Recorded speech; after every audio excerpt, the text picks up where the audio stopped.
नमस्कार दोस्तों। आज से हम लोग प्राचीन भारत का इतिहास पढ़ेंगे, जो कि आपके सभी प्रतियोगिता परीक्षाओं के लिए बहुत ज़रूरी होगा। विशेष रूप से सभी स्टेट पीसीएस के लिए बहुत ज़रूरी होगा। ठीक है, तो शुरू करते हैं प्राचीन भारत का इतिहास।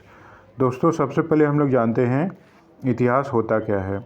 आपको पता है कि इतिहास अतीत का अध्ययन होता है। ठीक है, स्टडी ऑफ द पास्ट। लेकिन आप देखेंगे कि एक बहुत बड़े इतिहासकार थे, उनका नाम था ब्यूरी। ठीक है, क्या नाम था दोस्तों? ब्यूरी। तो उन्होंने इतिहास के बारे में बहुत अच्छी लाइन बोली है, मैं लिख देता हूँ। उन्होंने कहा था कि इतिहास विज्ञान है। क्या है? इतिहास विज्ञान है, न कम न ज़्यादा। उन्होंने ऐसा क्यों कहा था? क्योंकि आप देखेंगे कि घटनाओं का वैज्ञानिक अध्ययन ही इतिहास होता है। इतिहास सिर्फ अतीत का अध्ययन नहीं है, बल्कि रैंडम अध्ययन नहीं है, बहुत ही साइंटिफिक स्टडी ही इतिहास कहा जाता है। एक छोटा सा इन्फॉर्मेशन और है कि जैसे कोई पूछ दे आपसे कि who is the father of history, पिता किससे बोला जाता है इतिहास का, तो आप हमेशा नाम आता है इनका हेरोडोट्स का।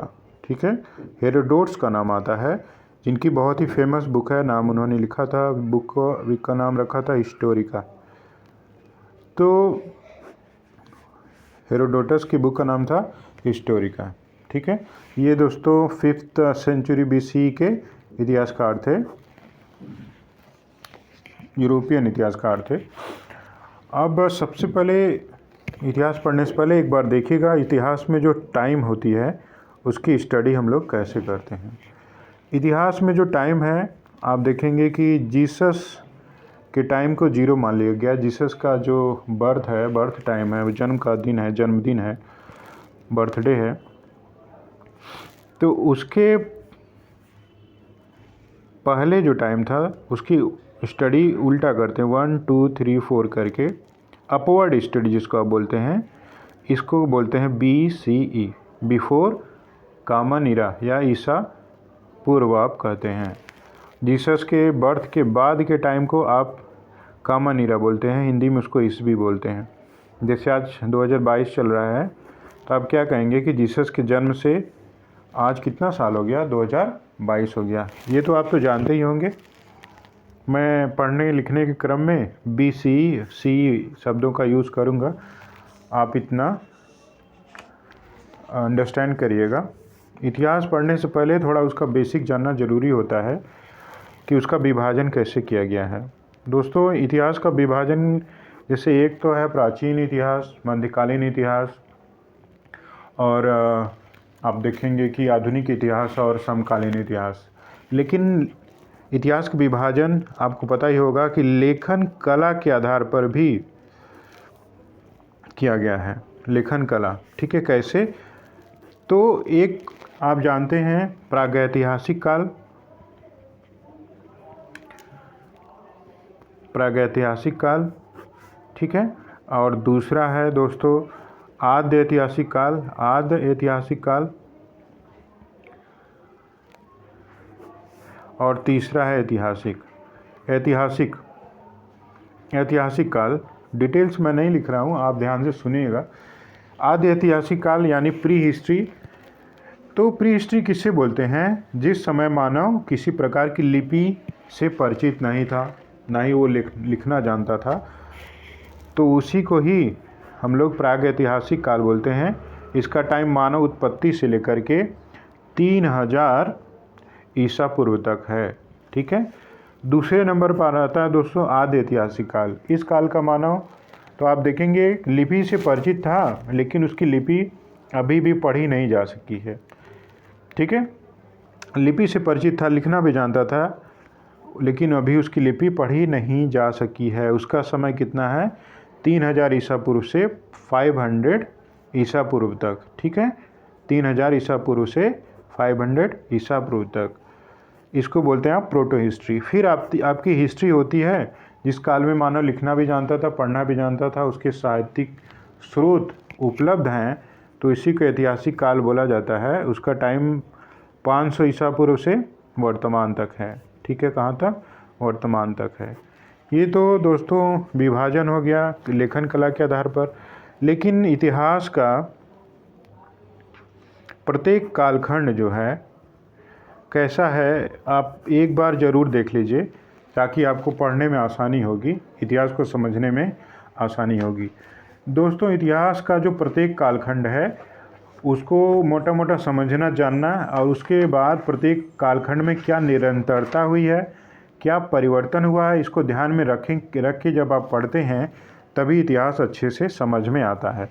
तो आप जानते हैं इतिहास की शुरुआत पूरा पाषाण काल से होती है। पूरा पाषाण काल, जिसको आप क्या बोलते हैं, पैलियोलिथिक हिस्ट्री, ठीक है, पैलियोलिथिक टाइम। ये कहाँ से होता है, इसकी उत्पत्ति मानव उत्पत्ति से लेकर के आप कहाँ तक पढ़ते हैं, 10,000 BCE तक, ठीक है, ईसा पूर्व तक। दूसरा दोस्तों आता है मध्य पाषाण काल, मध्य पाषाण काल, ठीक है, इसको आप मेसोलिथिक बोलते हैं। इसका टाइम होता है 10,000 साल से 10,000 ईसा पूर्व से लेकर के 6,000 ईसा पूर्व तक, ठीक है। तीसरा आता है आपका नवपाषाण काल, नवपाषाण काल जिसको आप नियोलिथिक एज बोलते हैं। इसका टाइम कितना है, 6,000 ईसा पूर्व से लेकर के 3500 ईसा पूर्व तक, ठीक है। चौथे नंबर पर दोस्तों आपका ताम्र पाषाण काल आता है, ताम्र पाषाण काल। आप देखेंगे सिंधु सभ्यता या जिसको आप हड़प्पा सभ्यता भी बोलते हैं, वो भी एक ताम्र पाषाणिक सभ्यता थी। इसका टाइम कितना आता है, 3500 ईसा पूर्व से लेकर के 1500 ईसा पूर्व तक, ठीक है। ये आपको क्लियर हो गया होगा ताम्र पाषाण काल। याद रखिए कि सिंधु सभ्यता का टाइम भी यही है। सिंधु सभ्यता जिसको आप हड़प्पा सभ्यता भी बोलते हैं, सिंधु सभ्यता का जो समय है दोस्तों यही है लगभग। उसको पुरानी किताबों में आप देखेंगे 2300 ईसा पूर्व से 1750 ईसा पूर्व तक रखा है, लेकिन वर्तमान स्टडी यही बोलती है कि इसका भी समय जो है, जो अभी नई रिसर्च हुई है, लगभग 3500 ईसा पूर्व से 1500 ईसा पूर्व तक है, ठीक है। अब उसके बाद हम लोग पढ़ते हैं सिंधु सभ्यता के बाद आपका नेक्स्ट आ जाता है, कहाँ तक हम लोग यहाँ पर आए, छठा पॉइंट है दोस्तों वैदिक सभ्यता, ठीक है। छठा है आपका वैदिक सभ्यता, ठीक है। वैदिक सभ्यता में आप जानते हैं कि वैदिक और उत्तर वैदिक दोनों पढ़ते हैं। ये इसका समय है 1500 से 600 BCE तक, है कि नहीं, ईसा पूर्व तक। सातवां है बुद्ध काल, सातवां क्या है, बुद्ध काल। बुद्ध काल में का समय क्या है, 600 से 400 ईसा पूर्व तक, ठीक है। उसके बाद आठवां है दोस्तों मौर्य काल। बुद्ध काल के बाद आप देखेंगे महाजनपद काल, ये सब बुद्ध काल में ही शामिल है। उसके बाद मौर्य काल आता है जिसका समय है 400 से, मोटा मोटा डिवीज़न है आपके समझने के लिए, ईसा पूर्व तक, ठीक है। बुद्ध काल के बाद मौर्य के बाद मौर्योत्तर आ जाता है, ठीक है। मौर्योत्तर काल आ जाता है। मौर्योत्तर काल का टाइम कितना है, 200 से 300 ईस्वी, ये ध्यान रखिएगा, ये ईस्वी आ गया। ये 200 ईसा पूर्व से BCE से शुरू होता है 300 ईस्वी तक मौर्योत्तर काल है। फिर 10वां है दोस्तों, मौर्योत्तर के बाद आपको पता है गुप्त काल शुरू हो जाता है। गुप्त काल जो है 300 ईस्वी से 600 ईस्वी तक है कि नहीं। उसके बाद आपका गुप्तोत्तर काल आ जाता है जिसमें हर्ष वर्धन इन सब के बारे में आप पढ़ते हैं, वो है 600 से 750 ईस्वी तक। उसके बाद आप जानते हैं पूर्व मध्यकाल की शुरुआत हो जाती है।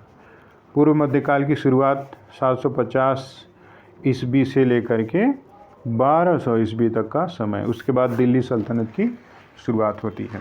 तो ये छोटा सा टाइम जो क्रोनोलॉजी है टाइम का, इसको समझना ज़रूरी है दोस्तों। ये आपको ठीक से समझ में आ जाएगा तो इतिहास पढ़ना आपके लिए बहुत ही आसान हो जाएगा। बस आज की क्लास में सिर्फ एक छोटा सा परिचय था, इसको ध्यान में रखिएगा। अगले क्लास में हम लोग पढ़ेंगे इतिहास पढ़ते कैसे हैं, और फिर उसके बाद हम लोग इतिहास का डिटेल से स्टडी कर देंगे कि इतिहास पढ़ने के स्रोत क्या हैं। ठीक है दोस्तों, ठीक है, मिलते हैं हम लोग नेक्स्ट क्लासेस में।